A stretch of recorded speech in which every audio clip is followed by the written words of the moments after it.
Dans cette clinique privée, une dizaine de malades du Covid est accueillie chaque jour aux urgences, soit 4 fois plus qu'il y a quelques semaines. Madame Steele. Pour ce médecin urgentiste, ces nouvelles admissions la ramènent en mars dernier, lors du premier confinement. On est en train d'assister à quelque chose qu'on n'a pas trop envie de voir parce que ça nous rappelle de douloureux souvenirs, mais on a l'impression quand même que depuis 3-4 jours, ça reflambe de nouveau. Le personnel est débordé. On arrive, madame. L'arrivée des cas Covid impacte les autres patients. L'hôpital entier est saturé. Pas un seul lit de disponible.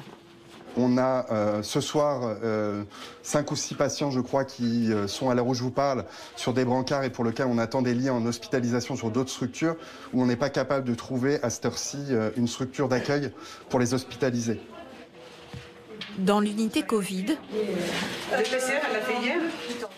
les 35 lits sont occupés.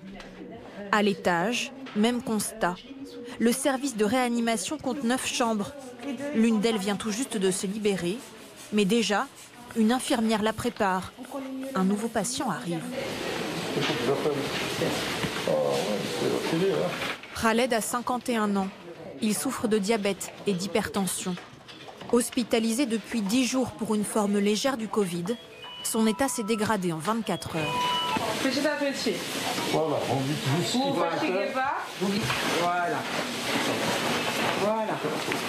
Hop, position assise. C'est bon. Khaled a besoin d'oxygène à haut débit. 4 infirmières s'occupent de lui.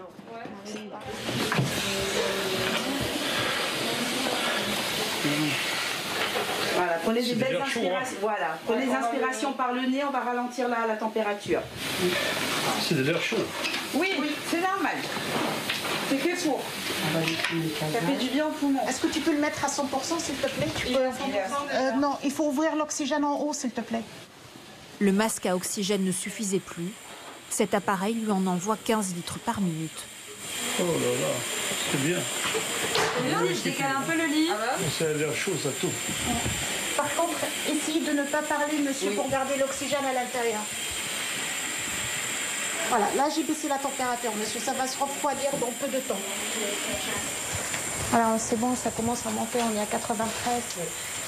Ces comorbidités en font un patient à risque, mais Khaled a moins de 60 ans. Sa tranche d'âge n'est pas la plus touchée. Pourtant, le docteur Abdi a constaté un changement de profil dans son service de réanimation. Par rapport à la première vague au mois de mars, on a l'impression qu'on a de plus en plus de patients jeunes, pas mal de patients effectivement de la quarantaine. On a eu des patients 26 ans, 35 ans, 40 ans. Voilà, on a peu de patients qui sont au-delà de 60 ans. À côté, un autre jeune patient, Mohamed, 42 ans, vient de passer 4 jours en réanimation. Son état s'améliore tout doucement. Là, ça va, j'espère bien. Non, là, il a vraiment récupéré, ça fait quand même 3 jours. Mohamed a contracté le variant anglais en même temps que sa mère. À 65 ans, elle est hospitalisée dans la chambre voisine, dans un état critique. Je l'ai autorisé à voir sa maman à son arrivée pour lui expliquer les choses, l'évolution de la maladie, les traitements qu'on va mettre en route et en place. Pour lui, il a bien compris que sa maman a consulté un peu tardivement parce que à son arrivée, il fallait tout de suite l'intuber. Ici, le variant britannique s'est transmis dans le cercle familial. Bon appétit, je vous laisse le store? Ok. Un cas qui n'a rien de surprenant pour le docteur Abdi. Par rapport aux variants, ça c'est ma constatation personnelle. Donc la contamination, elle se fait elle est rapide, mais les formes qui consultent très tôt, ils évoluent bien. Mais ceux qui consultent tardivement relèvent rapidement ils ont plus de complications. Dans cet établissement, les tests positifs au Covid ont révélé 22% de variants anglais et 6% de variants sud-africains et brésiliens.